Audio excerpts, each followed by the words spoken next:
We already talked about it on the show on YouTube, but I want to hear what you have to say about what President Trump just recently said, because President Trump just recently came out and said that 20 he said 20 years is enough, basically on his way back from China to United States. President Trump stated that he would accept, again, I know the pro Trump charitable views of this, of why this is not a big deal, and I already went through them and why this is not something that we should be concerned about. So I already on the show talked about the negative ways to look at this, but then I also followed up by the positive ways to look at this. But I do want to hear what your reaction is as well. So let me tell you what happened. President Trump stated that he would accept a 20-year suspension of uranium enrichment by the Islamic Republic, provided there's a real guarantee. This and people are saying this marks a shift from his previous demand of permanent halt. And the reason why a lot of people are concerned about this is because this is, for a lot of people, this is starting to look like the JCPOA with the sunset clause. And he specifically said that. He specifically said that, but some people are saying this is mind games. This is just, I don't know, dividing the Islamic Republic. This is 4D chess, or I think 27D chess. I'm not sure. But I do want you guys to put, so for people who are new here, if you put a 1 in the chat, you need to put a 1 and also the topic that you want to talk about in the chat. But if you want to respond to the topic that is already the topic that has been selected, you put a 2 in the chat so that we could see that you want to respond to what is being said. And I see that there already a whole bunch of 2s in the chat. I can't because there's no mods. Nilbani, who's the first 2 in the chat? Do you know? Nobody? First one is Jose. Oh, Jose. Okay, Jose, go ahead. Okay. Yeah, I saw what he said, and I read it also. To me, that's just basically giving Iran a little heads up. Hey, we're willing to compromise. Why don't you change your list after, it's the same list that was originally brought to the negotiating team in Pakistan. They have not changed. They have not altered. They've increased, as a matter of fact, more than anything else. So he's trying to show, hey, and it might be 3D chess or 5D chess, because he's telling them, here I am compromising, might giving them hope. Or in the reality, he's waiting for them all together in one building and nuke them again. Not nuke, take out. Right. So the most optimistic take is that he's just buying time. He's messing with them to think like there's hope, that he's getting closer to their position so that they feel hope that there might be a way out of this, just so that he could set everything up so that they could attack them. But the people who are nervous are saying that this is exactly what he attacked the Obama deal, the JCPOA, about. Why are we even talking about something that is close to what he for years attacked regarding the deal that Obama had with the Islamic Republic? But yeah, the you're right. Like, the best defense is to suggest that President Trump is just basically trying to give them false hope and he's buying time, right? Okay. All right. Who's next? Next is Sketch. Yes, there was a really big if in there, right? He said, let me see, real guarantee, if there are real guarantees. So, well, like I said before, when you hear Trump talking, you have to be very careful to listen to everything he said and how he said it. What would those real guarantees be? They would have to let us go in Iran and get the dust. The dust is in a lot of places. They would have to cooperate with us in getting in. What would that mean for the IRGC if they were cooperating on us getting what's there? What would it mean for the IRGC if we were to cooperate on shutting down places and inspecting and all those things, right? If we had full access, not the JOC, all those letters that were the old Obama deal, it had a lot of flaws. One of the flaws is that we didn't have full access. We couldn't go wherever we wanted. So I would believe that when he says real guarantee, that's going to break it. It's not only going to break it because they are unwilling to follow the terms. It's because their supporters won't allow it. That's my take on it. So actually, to your point, there was a whole bunch of banners by the Islamic Republic inside Tehran showing what their conditions for ending the war is with United States, as if they are the people who could give the conditions. The Islamic Republic is basically, the regime supporters are basically saying that they will not accept anything than complete removal of sanctions by United States, payment of reparations for the damages by Operation Epic Fury. They also want the acceptance of the Islamic Republic complete control over the Strait of Hormuz forever. They also want all of their frozen funds to be released back to them, and they also want guarantees from the United States that none of the proxies of the Islamic Republic, meaning the Shia terrorist groups and Hamas, will never be attacked. So no attack ever on Hezbollah, Hamas, Katoeb, Hashd Shabi, Zainabiyun, Fatimiyun, and not by United States, and also by allies of United States, meaning Israel. So they're saying nothing short of that would be acceptable to them. And also they want to be able to enrich uranium as much as they like forever. And that should also be recognized by United States. And they say that anything short of that is unacceptable. This is what the regime people are saying. So to support what Sketch just said, the regime can't accept anything that, even if President Trump is at least pretending to. Okay, Jose, your mic is open.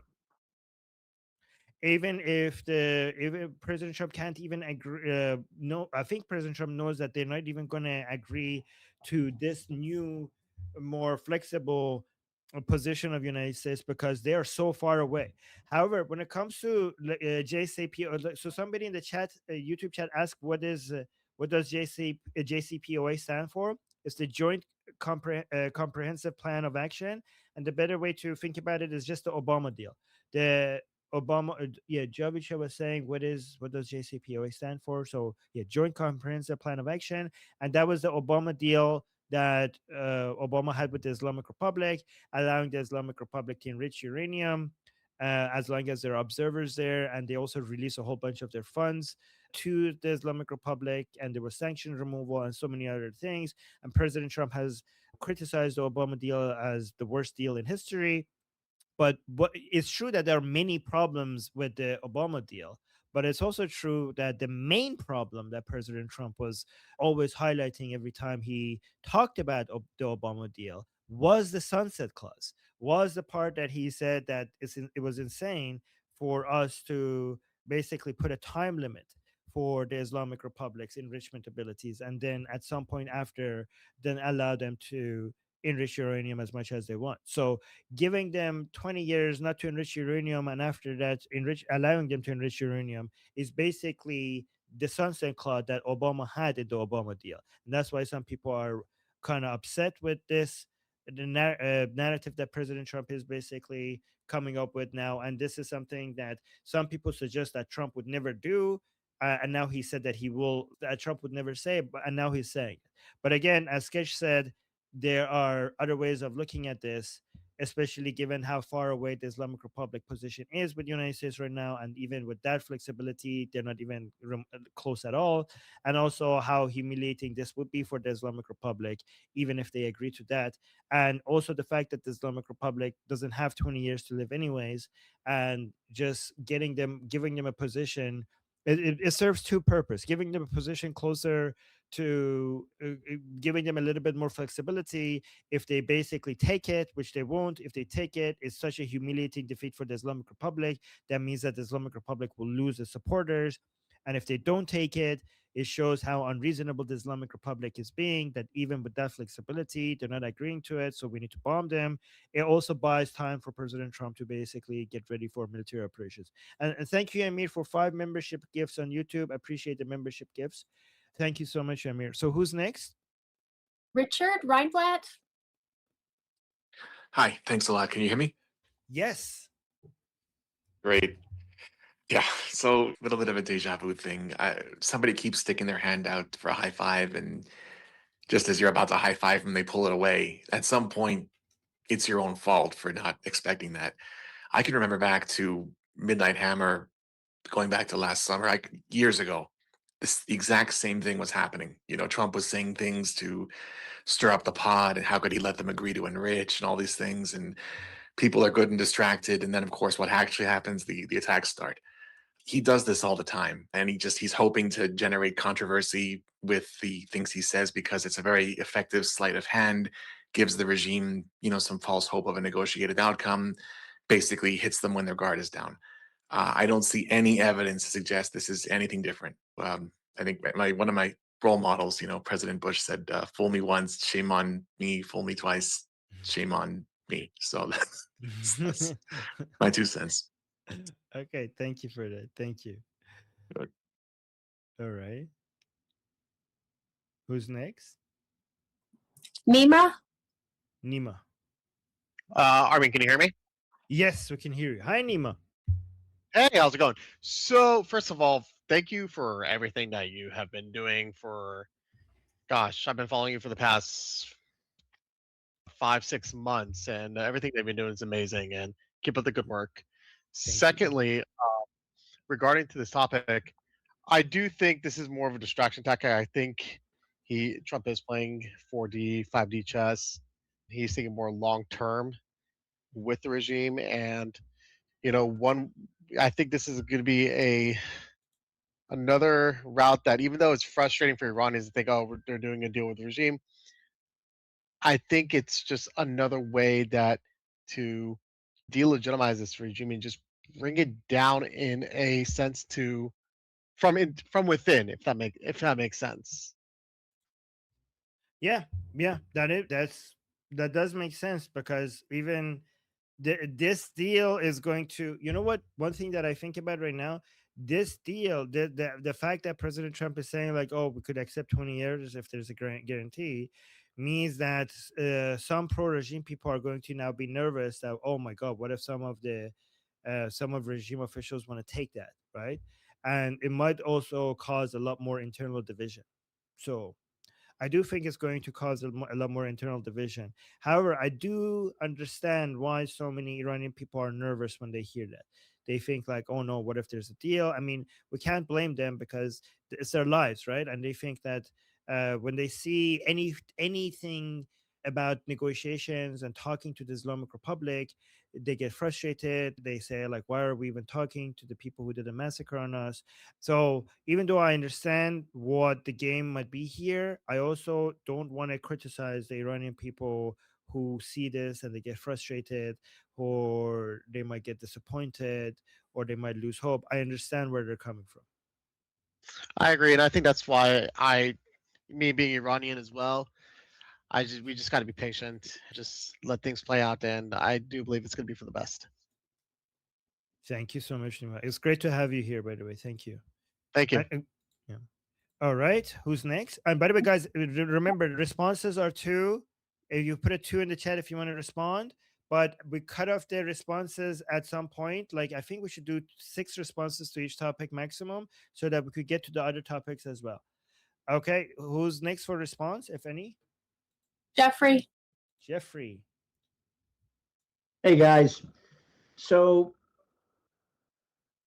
there's right on the face of it, anybody who is trying to make a similarity between the political engagement approach vis-a-vis the previous Obama administration and the JCPOA and the current approach that President Trump has taken, you can easily differentiate them. Obama didn't bomb the shit out of the Mullah regime, right? So Obama very much kissed the Mullah regime's ass and sent them pallets of cash. President Trump vaporized the Ayatollah, took out all their strategic radar, air defense, Air Force, conventional Navy. Like, I mean, the list goes on and on, not to belabor it all. So there's no similarity. Zero. As far as where things need, what's going to happen, or where, like, inevitably, the final stage of liberating Iran from the Mullah regime that has illegally occupied Iran since 1979 comes with training and arming the Iranian people to eliminate the last vestiges of the Mullah regime remnants. There are many different ways to do that. Like ultimately, if they like, Armin talks about how to like, he focuses or he's very much, he likes the idea of a certain city in the South, which has its merits. Even if you took the approach me and others said, you're talking about, I don't know, like worst case scenario, 3 years the Mullah regime's dead, no matter what. Worst case scenario. And I know that's not like, oh my God, it means 3 years. I'm just saying that is the absolute worst case scenario where like there's no additional bombing campaign like we're getting ready to do. Like it's all left up to the diaspora. You can, for 22 weeks of just the Americans and Canadians of Iranian descent giving $100 a week to a overall effort, you build 12 fighting facilities. They now can sustain lesser and kinetic operations indefinitely. Training the 20,000 males of American and Canadian of Iranian descent that are between 18 and 35 with no family members up to the training level they need, 8 months. Total, like to fund them another 50 something weeks. After that, when they're deployed inside Iran, you're talking about between 400,000 and 2 million besiege and IRGC executioner elements eliminated very quickly. That's the worst case scenario.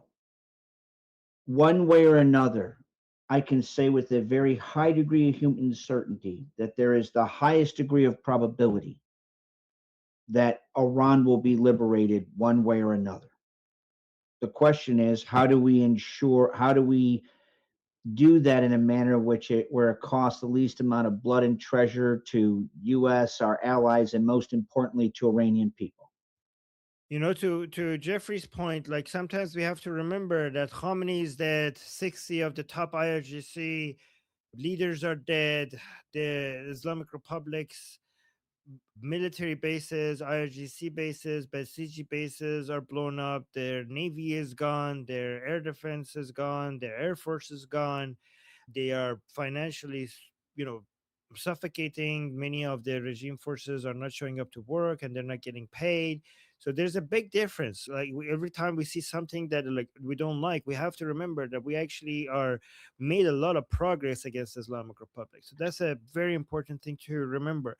But also I want to, in defense of, I know nobody said anything against it, but I also just want to add this. The people from the other side, though, the reason why when we tell them like, guys, one way or another the Islamic Republic is going to go, it might take this long or that long, the reason why it's so hard for them to hear that is because the situation in Iran right now is really, really bad, really bad. Like I'm seeing middle class and upper middle class people that used to have like a very comfortable lifestyle not being able to pay basic necessities. I'm actually seeing people who are used to thinking as like remotely like pretty good with their lifestyle, not to think that meat is a luxury right now, that they haven't eaten meat for a very, very long time. People I never imagined, certain people that I never imagined are thinking like, yeah, I can't even buy eggs anymore. And worse than that, people can't pay for doctor's visits, they can't pay for their medicine, they can't pay for basic surgery. Basic surgery is becoming like something that they can't even imagine paying. So this is like hell. And that's why when sometimes when they get so frustrated for why things are taking so long, we also have to see it from their perspective. Like remember, from a lot of these people's perspective, if Khamenei's killing would have resulted in an immediate collapse of the regime, that's what they thought, right? And even though we're telling them that the regime collapse is coming, when they got the news of Khamenei being dead, they thought they were days away from the regime collapsing. And after this long, they're instead of that heaven that they imagined, they're now living in hell. So this is the frustration that they're experiencing right now. All right, who's next? Sherry? Sherry, are you here? Yes, it's okay. Move on. Oh, okay. It's okay. Move on. Are you sure? I love it when you speak. I think I'm a little too angry to speak right now. Let's just keep it going nicely. Okay. But by the way, it's okay to express anger here. That's allowed in this group if you wanted to, but no pressure. No pressure. I appreciate it. Thank you. Yeah, no worries. Just quickly before we go to the next person, Dominic gave us a super chat saying, "Smash the like button and subscribe." Well, thank you, Dominic. And also Melissa gave us a super chat saying, "Trump kicking ass, taking numbers, respect." Thank you so much, Melissa, for the super chat. Okay, who's next? And also, thank you so much, Nelbany. Thank you so much. I don't know if I pressured you into taking the names and everything, but I really appreciate it. And I honestly needed help, so thank you for that. All right, and who's next? Jeffrey put another 2 in there, so I think you wanted to say something back. Okay. Oh, just a real quick follow up. And not that it needs to be clarified. You were making this point. I'm while I cannot experientially understand the pain that Iranian civilians are undergoing, I was in no way trying to dismiss that pain. I was just trying to give the best operational analysis I could give so that they know how to best frame things. That's all, at least to the best that I could do. I mean, they're right to be upset, right? They're going through hell. Yeah, thank you. Okay, yeah. All right.